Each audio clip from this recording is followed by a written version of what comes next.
socks and rip it apart. It's mutter. Why should it be asa? There's no reason it should be asa. There's no problem with the pair of socks that when you dismantle them, Makeh BePatish, you've made them usable. They were usable before. They were Gavaldiga socks. But just for the sake of packaging, for the sake of traveling, for the sake of storage, whatever it may be, of selling it, they put it together so that they don't get lost together. Moish, are you with me? Very important to remember. You're allowed to rip them apart. But remember, Eliyahu Dov, that once you do that, the actual piece of plastic is muktzah. Right, because it's got no usage anymore. So therefore do it over the garbage can. Right? Do it over the bin. Otherwise you're going to have a problem of moving muktzah on Shabbos. So a price tag would be mutter in that case. By the way, somebody once asked me if you have a brand new shirt that has pins in it. Right? Sometimes you have actual pins that are going through the shirt itself.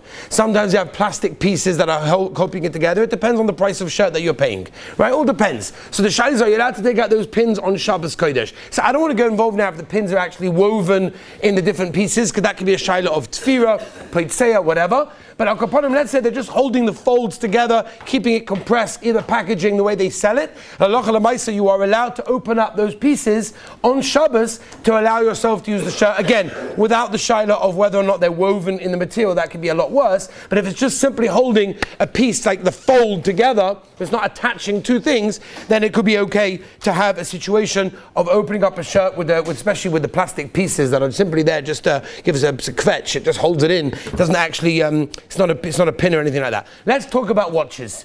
Right? This Shabbos there was a shayla. Right? Okay. I think I looked at the watch and I think I paskined accordingly, but maybe let's see if it was true. There's a shayla this Shabbos, la'aleinu shamaisa, la'aleichem shamaisa, we should never know Rahman Litzlan. Somebody's watch stopped working. Right? That was the case, right? The watch stopped. Was before Shabbos it stopped working or on Shabbos? Or you only noticed on Shabbos? Before Shabbos, you had the watch on Shabbos. So what's the halacha with the watch? There's a bunch of different shaylas when it comes to watches. All shaylas are Makeh BePatish. What is a shayla? Number one, let's start number one. If you have a non-battery operated watch that works through winding, right, that you have on the side, you have a little pin, you wind it up every so often, that gives the koyach, that keeps it going for however long it is. So no battery over here we're talking about. Talking about a wind up watch, okay? So are you allowed to wind up a wind up watch on Shabbos Kodesh? So the answer all the poskim bring down is that if it stopped, meaning right now it's not working, Baruch Avram, then to wind it up on Shabbos would be a problem of what? Tikkun Mona, Makeh BePatish, because right now it's a broken piece. It's no longer usable. And if it's not usable, to give it the koyach, to give it the energy, to give it the chiyas to start again, that's considered to be Makeh BePatish in that case. As I pass the Maisa, the Chai Odom, the Chazon Ish wants to tie with Spoina also, that's for a different sugya. But I'll put him a wind up watch if it's stopped working on Shabbos Kodesh, to wind it up on Shabbos Kodesh over there. Now, what about a self-winding watch?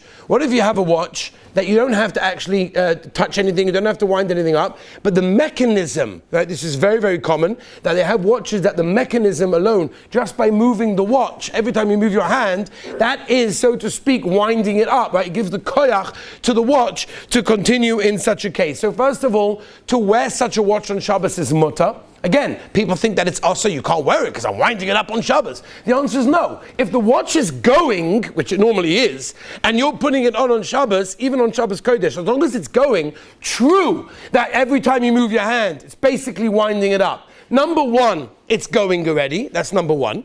Number two, the way that it's being wound up is derech shimushai. How do you wear a watch? By putting your hand and moving normally. So I'm doing that. I'm not doing a pu'ula that is miyuchad specifically to wind it up, as the case where I would wind it up with my hand on the side. Which is why Lamaisa, this is what Rafal told me, and other poskim as well paskin in the same way, that you are allowed to wear a watch on Shabbos that's working even if it's winding up. The obvious shaila, which is what happens if you have a 2-day yontif, right? Or even a 3-day yontif. So it depends. Some watches go for 24 hours. That means even if you leave them still, they'll go for 24 hours.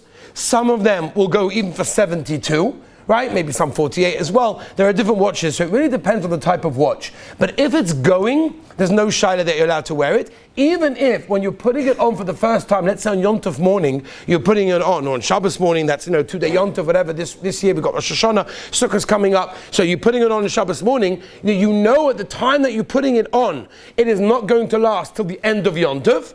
But since it's working when I put it on, and my natural movement, I'm not doing anything specific, is causing it to go weiter, to continue to give it the koyach to go further, is okay. Right? Even if the Maisa, the moment that I put it on, hasn't got the koyach to do anything over there. What about setting the time on a watch? A very common shaila, especially when someone comes in from Chutz La'aretz, they're wherever they were, they're in America, they're in England, whatever, and they come in, they wear the watch like, oy vay, it's the wrong time. I forgot to set it before Shabbos for where I came from. So it's an hour earlier just to make it easy, right? So I want to change it an hour. Am I allowed to change the time on such a watch or not? So the first thing we have to know is how to change the time.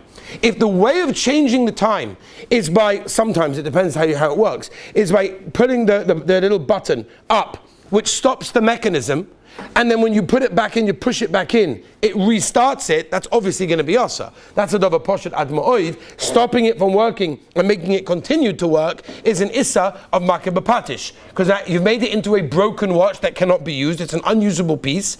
Now by slipping it back in after I set the time, now it works. The battery goes on. Exactly the same as a fan. As a what? Fan which turns. Very good. Beautiful. Now think about what the halacha is by a fan that turns. Now, and therefore, if you have a button, it's not so posh. It depends which way, and it depends who you ask. We'll talk about that, but that's really a shaila of Mavir and Kiboy, not really Makeh BePatish. But Al Kaponim, by opening the toggle, by opening it up, causing it to stop, and then pushing it back in to make it work. And by the way, it's not so close. It's exactly the same thing, by the way. It's not. The mechanism doesn't stop. No, it makes it work. It's just not connected anymore. Right, but over here the mechanism stops, the battery stopped working. Of course, if you take out the toggle, ask a watchmaker, if you take out the toggle, if you want to keep the battery for longer, you pull it out until you need it next time for the next chasna or whatever it may be, push it back in, the battery lasts for longer. The battery is not going if there's no mechanism happening b'chlal. So when I've taken the toggle out, there's nothing happening. Right? Now, it could be there are some watches that work differently. Could be. I'm not going to say that, right? Because obviously I'm going to get a whole email later on today. Oh, there's a watch this way, that way. It could be. I don't know. There's different watches that work in different ways. But in a normal mahalach, normal regular poshet watch, when you pull it out, it's no longer working. You can keep it now for 6 months to a year, nothing will happen. Push it back in, now the time continues, which means that the battery is working. So to do that way for sure is going to be a problem.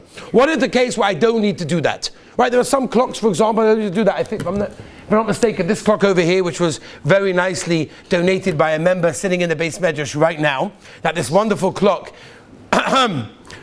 this wonderful clock over here, I think the way you turn it, right, you don't have to put anything out, you just go to the back and you turn it. Are you allowed to change the time on such a thing? So you could say, like the Das Torah, Marasham, Shlomo Zalman and others, they say, is that called Makeh BePatish? Lemaisa, when you have a clock or a watch that's the wrong time, is it a broken utensil?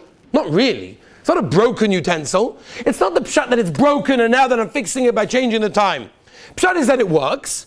It's a bit annoying for me to figure out, okay, 2 hours, okay, but say that now it's 5 to 10, I figure it out. It's working. It just takes me longer to do.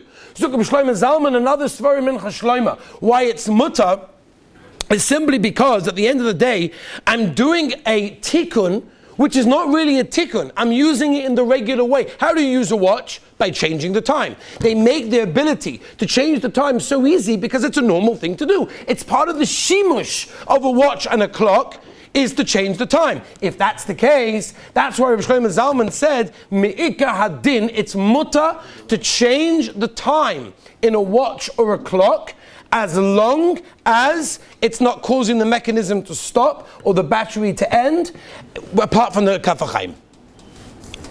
Famously, the Kaf HaChaim says what? Kaf HaChaim says that the Minig Yerushalayim is not to do it.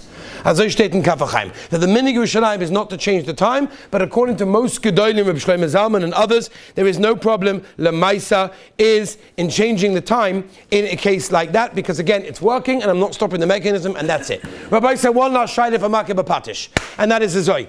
Last Shabbos, Choshev Bocha came over. I asked him, can he bring it today for share? And he told me he got it from someone else who got it from someone else, and he couldn't bring it to me. But everybody knows what I'm talking about. He had a little car, and this car, you wind, you put it on the ground, and then you push it back, and then you let go. Right? You know what I'm talking about. And then it goes all the way. Okay? Hot Wheels, very good. That's how they work, right? He knows, very good. Or let's say, for example, you have a wind-up toy. For example, they have these chairs for babies, right? You put the baby inside, you wind it up a little bit, and then it swings slowly for a young kid. No, you never saw that? In America, they're electric. Okay, fine. Let's say that. But when you don't have an electric one, they understand the concept, Moish, right? That you twist it, you turn it, and then it gives it koyach. You have wind-up toys. You have all sorts of things. Are you allowed to use those on Shabbos Kodesh?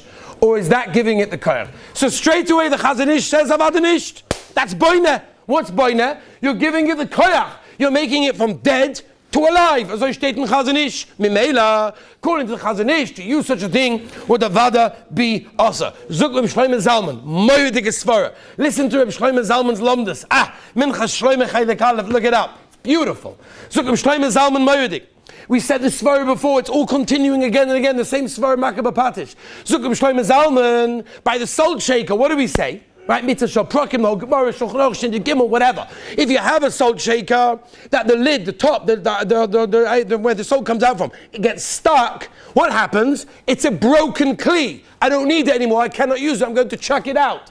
Zuk Reb Shlomo Zalman, if I have such a car that I wind up, or I have such a baby chair, for example, that I wind up, if it doesn't stop and it keeps on going and going and going, it's broken.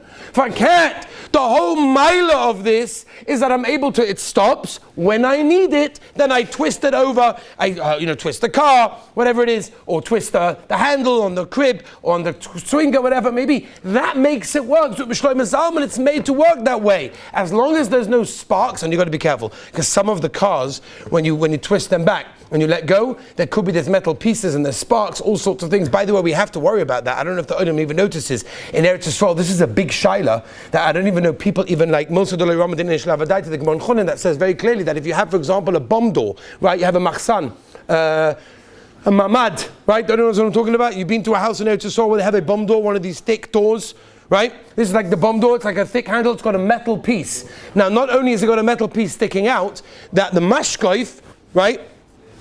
The mashkoif, the doorpost is also metal, right? So what happens when metal and metal? You have sparks. I don't know if the olam chat, the shayla says we have to be up, but I have no idea. But the question is, every time you open the handle, there are sparks going off. I don't know, is that a shayla of Mavi? I have no idea what I say. That's the sugi of Makeh BePatish. Be'ez Hashem, Baruch Hashem, Rebbeinu Shalom, give us siyata shmai to know that Allah is the key, that Allah is have a wonderful day.